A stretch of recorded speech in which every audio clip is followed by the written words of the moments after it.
बिस्मिल्लाहिर्रहमानिर्रहीम।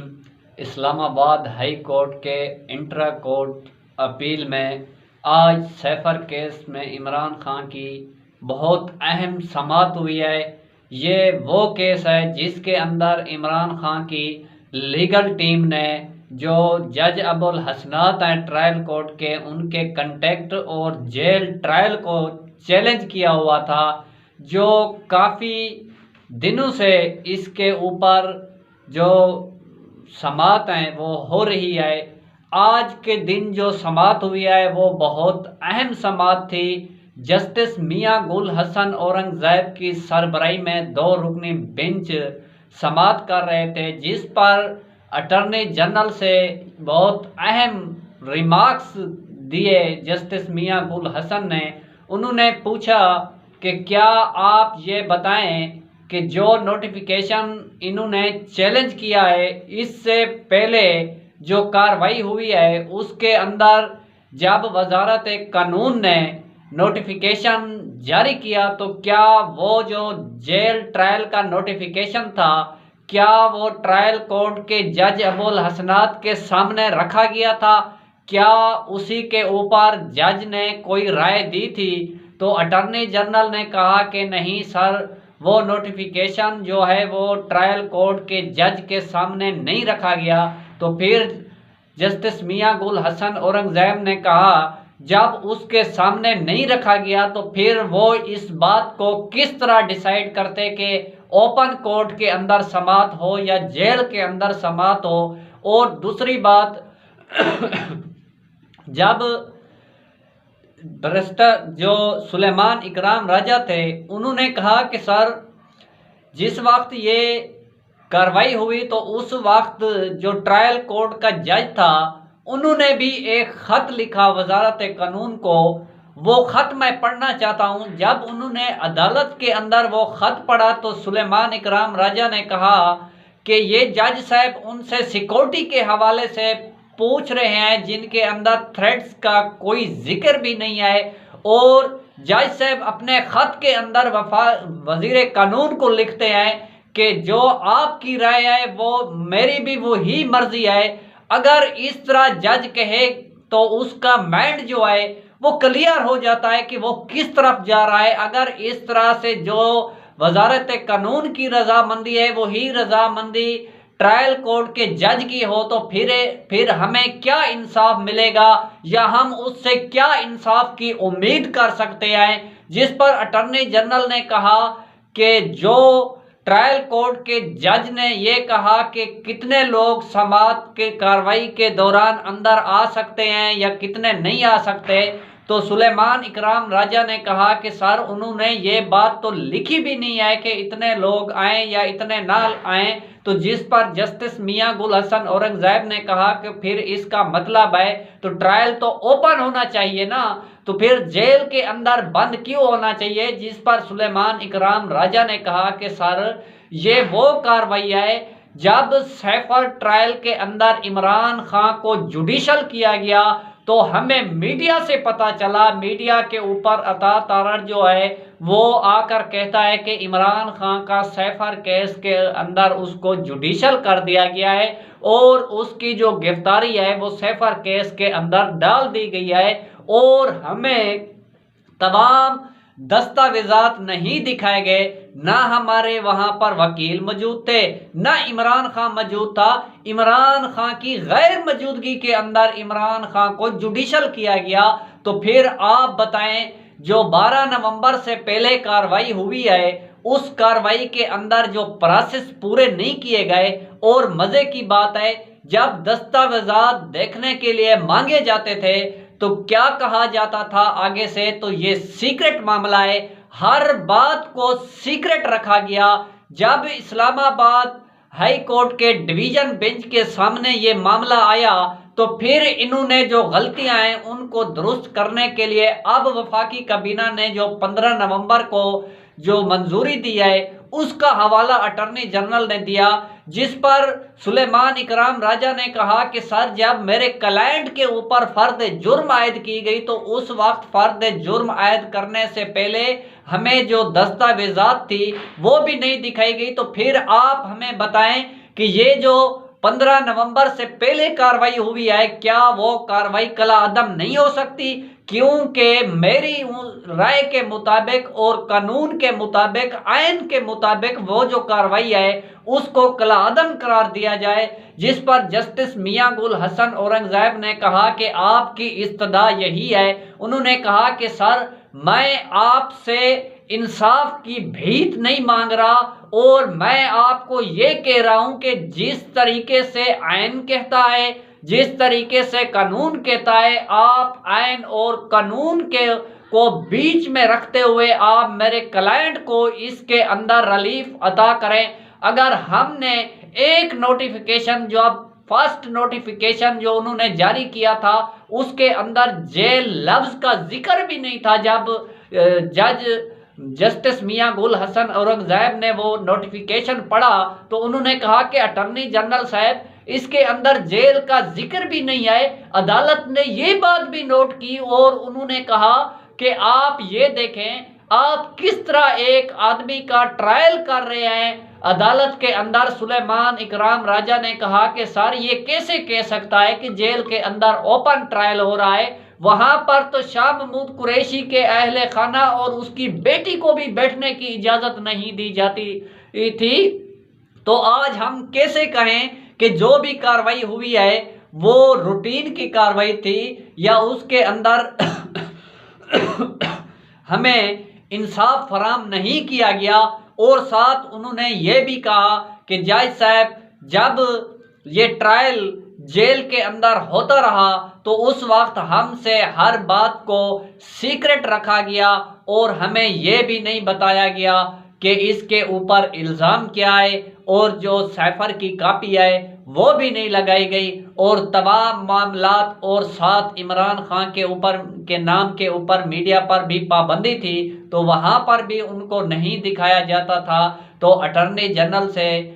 जस्टिस मियां गुल हसन औरंगजेब ने कहा कि क्या अटॉर्नी जनरल साहब आप हमें इस बात का जवाब दें कि जिस तरह आपने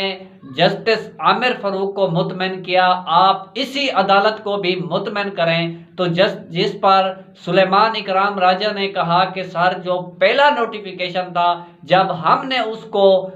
इस्लामाबाद हाई कोर्ट के सिंगल बेंच में चैलेंज किया तो आमिर फरूक ने काफ़ी दिनों से जो हमारे केस थे उनको रोकी रखा और उनके ऊपर फैसला महफूज किया और जो कि बहुत देर के बाद सुनाया। तब तक वजारत कानून की तरफ से 3-4 और नोटिफिकेशन भी जारी हो चुके थे, जिस पर जस्टिस मियां गुल हसन औरंगजेब ने बहुत अहम नुक्ता उठाया और उन्होंने सुप्रीम कोर्ट के रजिस्ट्रार को फौरी तलब किया। जब सुप्रीम कोर्ट के रजिस्ट्रार कमरा अदालत के अंदर आए तो जस्टिस मियां गुल हसन औरंगजेब ने कहा कि आप दो सवालों का मुझे जवाब दें। पहला सवाल तो ये है जब जज को तैनात किया गया तो उस वक्त जो नोटिफिकेशन था जो जारी हुआ उससे पहले क्या वजारत कानून ने इस्लामाबाद हाई कोर्ट को ख़त लिखा था या हाई कोर्ट ने वजारत कानून को पहले ख़त लिखा था? एक सवाल तो ये है, इसका जवाब दें और इसका रिकॉर्ड भी हमें दिखाएं। दूसरा सवाल ये है कि जब ट्रायल जेल के अंदर शुरू हो गया तो उस वक्त हाई कोर्ट को ट्रायल कोर्ट के जज ने ये बात आगाह की थी या नहीं की थी या वक्तन फवक्तन इस कार्रवाई के मुतल्लिक इस्लामाबाद हाई कोर्ट को आगाह करते रहे? तो उन्होंने कहा कि सर ये मैं देखकर आपको बताता हूं और रिकॉर्ड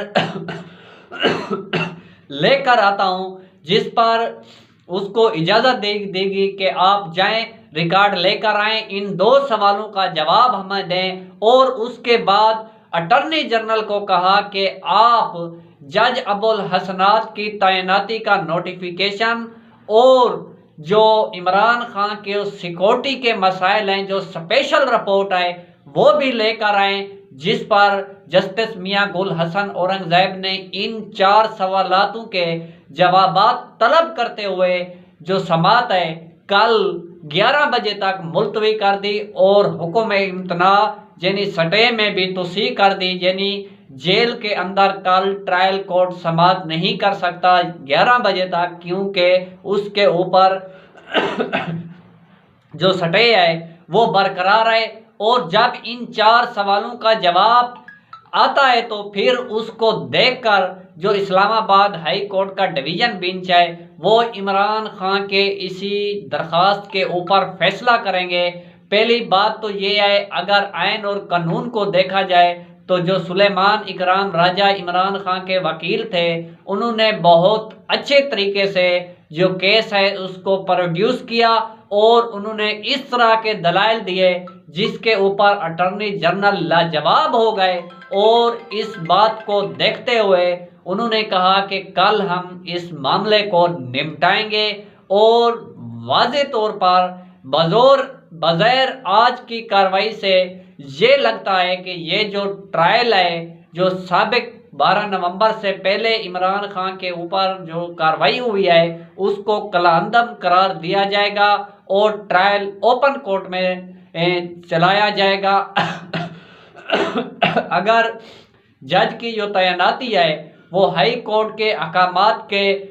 या उनके तरीकाकार से नहीं हुई तो जो जज की तैनाती है उसको भी कलाअदम करार दिया जाएगा। और उसके साथ साथ जो जज हुमायूं दिलावर ने तोशा खाना केस के अंदर इमरान खान को जो सज़ा सुनाई थी 3 साल की जिस पर उसको गिरफ्तार किया गया था, उसी केस के अंदर आज इमरान खान के वकील ने एक मुतफर्रिक दरख्वास्त दायर की हुई थी जिस पे ऊपर आज division bench justice Aamir Farooq की सरबराही में समात हुई। उसके अंदर उन्होंने इलेक्शन कमीशन के वकील को नोटिस जारी कर दिए। और मज़े की बात है जब नोटिस जारी किए गए तो उस वक्त जो इलेक्शन कमीशन का वकील था अमजद परवेज वो अदालत के अंदर मौजूद था और उसको वहां पर कापी फराहम की गई और उसके ऊपर जवाब तलब कर लिया गया। ये वो केस है जिसके अंदर इमरान खान की जमानत तो मंजूर हो गई थी और सज़ा मुअत्तली के ऊपर जो समात थी वो पेंडिंग में थी। अब जब इसके ऊपर समात होगी तो फिर वही तरीकाकार है जो इन्होंने 120 दिन के अंदर रेफरेंस दायर करना था तो इन्होंने 120 दिन की बजाय 180 दिन के अंदर रेफरेंस दायर किया था। और जज हुमायूं दिलावर की जो बदनीति थी, बदउनवानी थी और जल्दबाजी के अंदर जो इमरान खान को सज़ा सुनाई गई थी तो उसी केस के अंदर वो सज़ा भी मुअत्तल हो जाएगी और इमरान खान की जो नाअहली है वो भी मुअत्तल हो जाएगी। जिस तरह आज सैफर के परखच्चे उड़ाए गए इस तरह तोशा खाना केस के भी ख्वाजा हारिस और लतीफ़ खोसा एडवोकेट ने भी पहले जमानत के केस के दौरान परखच्चे उड़ाए थे। आज उसके ऊपर जो नोटिस हैं वो जारी हो गए हैं और अगले हफ्ते के लिए वो समात के लिए फिक्स हो गया है और नेक्स्ट वीक के अंदर उसके ऊपर भी समात होगी। और उसके साथ साथ जो शाह महमूद कुरैशी की इस्लामाबाद हाई कोर्ट से जमानत की दरख्वास्त जस्टिस आमिर फारूक ने सैफर केस में मुस्तरद की थी उसको आज सुप्रीम कोर्ट के अंदर चैलेंज कर दिया गया है और उसके ऊपर भी बेंच तश्कील दे दिया जाएगा। और इमरान खान की जो दरख्वास्त है उसके ऊपर बेंच सुप्रीम कोर्ट के अंदर तश्कील दे दिया गया था और उसके ऊपर बरोज़ बुध 22 तारीख को समात होनी है। और कल ये जो समात है इसके ऊपर बहुत अहम फैसला होने वाला है और अगर इसी केस के अंदर इमरान खान का ये जो ट्रायल है इसको कलाअदम करार दिया जाता है तो फिर इमरान खान की जो जमानत की दरख्वास्त है तो वो जो अब तो सुप्रीम कोर्ट के पास चली गई है, नहीं तो फिर दोबारा ये उसी सेशन उसी ट्रायल कोर्ट के जज के सामने दायर भी कर सकते थे। तो ये फिर से जो गिरफ्तारी डाली गई है उसी दिन से दोबारा ये ट्रायल और ये कार्रवाई दोबारा शुरू होगी और देखते हैं इसके अंदर जो भी अपडेट होगी अपने नाजरीन के साथ शेयर करेंगे। आज की अपडेट यहाँ तक थी। अगर हमारी वीडियो आपको अच्छी लगे तो हमारे वीडियो को लाइक और शेयर करें, साथ हमारे फेसबुक चैनल को फॉलो करें और यूट्यूब चैनल को सब्सक्राइब करें और हमारे आने वाली वीडियो का इंतज़ार करें। अल्लाह आपका हामी।